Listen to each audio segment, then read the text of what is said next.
Breaking. When President Trump argues that the United States needs a wall along the southern border, he likes to point to San Diego's success.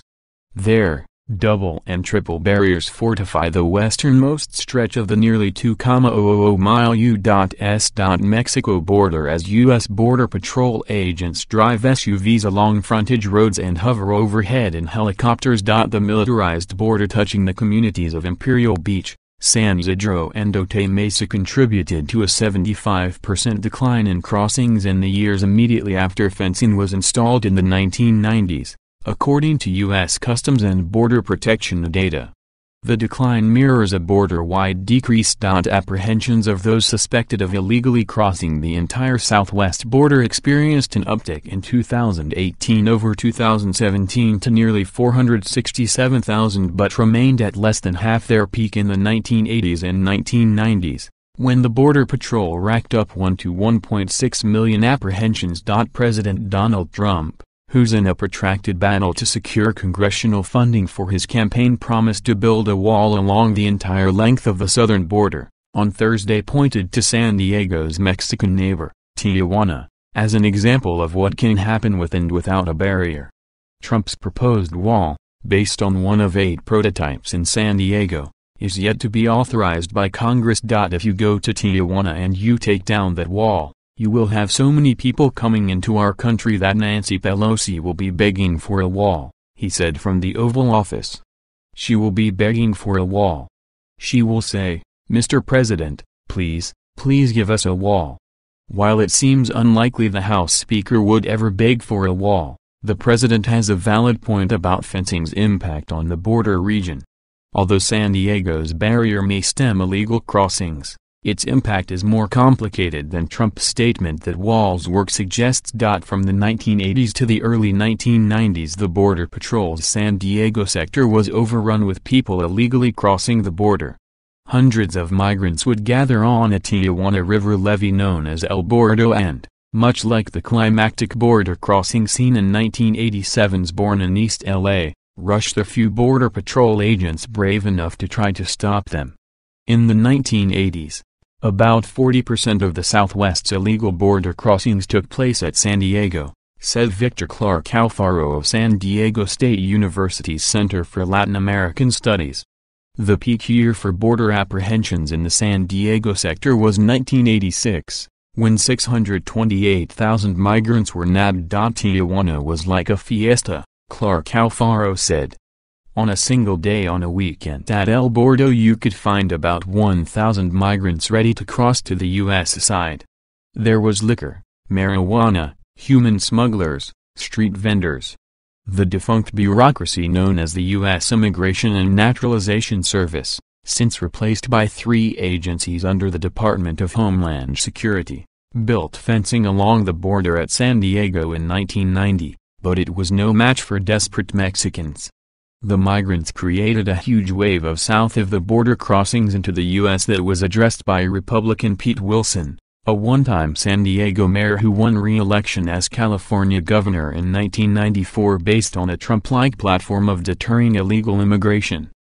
Bill Clinton had to respond, said David Shirk, director of the University of San Diego's master's program in international relations. In 1994, President Bill Clinton initiated Operation Gatekeeper, a crackdown at the border, and Congress followed up 2 years later with 14 miles of triple-layered fence, according to congressional records. Some of those first fences were made from Vietnam War-era landing mats intended for makeshift helicopter airstrips. In 2006, Congress authorized double-layered fencing along at least 700 miles of border. The full length has yet to be covered with fencing because of delays in acquiring private property, often through court battles. But the San Diego sector received fresh fencing in the mid-1990s and again in the late 2000s. Experts, many critical of Trump's overall stand on border security, acknowledge the San Diego barriers, now made of steel bollards and surplus military landing mats, have more or less done their job. The sector went from being the top location for border crossings to a relative ghost town with 26,086 apprehensions in fiscal year 2017, According to the Border Patrol. The hardened border, however, pushed migrants to remote areas that have few man-made impediments and are often just World War II-style vehicle barriers known as Normandy fencing. Arizona has become a hotbed of crossings, but migrants often die of dehydration. The mountains east of San Diego have also become a crossing zone, where migrants have died from hypothermia. Some migrants head for the cold Pacific and end up dead or arrested. Our beach was invaded by people on pangas, boogie boards, said Imperial Beach Mayor Serge Dedina, adding that the fortified fencing didn't stop the tunnels used by cartels to ship drugs into California and beyond. The San Diego area border security measures have also enticed cartels to dive deeper into smuggling because the barriers drive up prices for guides or coyotes, experts say. Prices have gone from as little as $75 in the 1990s to as much as $7,000 today, said San Diego State's Clark Alfaro. We've made it more profitable for human traffickers along the border, added Shirk, of the University of San Diego. However, narcotics continue to make it across the southwest border, with seizures of heroin in the San Diego sector increasing 59% from 2016 to 2017, according to the U.S. Drug Enforcement Administration. The San Diego sector was the top target along the southwest border for heroin smuggling outside points of entry, the D said. 85% of the synthetic opioid fentanyl that crossed in 2017 entered through the San Diego area, according to D data. Experts argue that one of the biggest influences on border crossings has been the Mexican economy, which has improved enough that many workers would rather just stay home. In Tijuana, home to a booming appliance and TV manufacturing sector, thousands of jobs are up for grabs. And many of the immigrants from that huge wave in the 1980s and 1990s settled in the United States rather than crossing back and forth for seasonal work, experts say. In effect, they were walled in by the increased border security and are now staying put.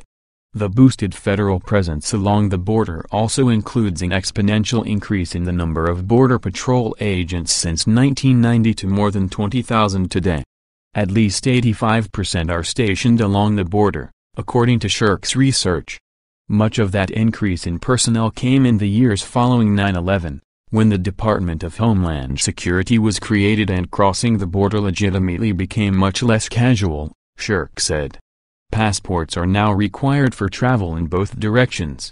The new border crossing population comes mostly from Central America, where migrants have formed caravans to travel north.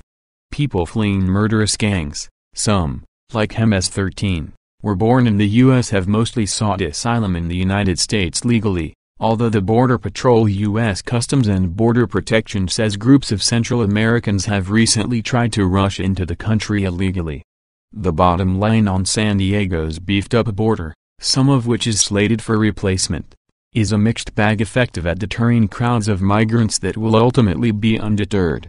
It's effective at rerouting people, said John Thanisel, a Methodist minister who has offered communion on the United States side of the fence. We made it harder to cross the border illegally, more deadly, more costly. But when circumstances are as extreme as they are in Central America, people will demonstrate great determination to cross the border.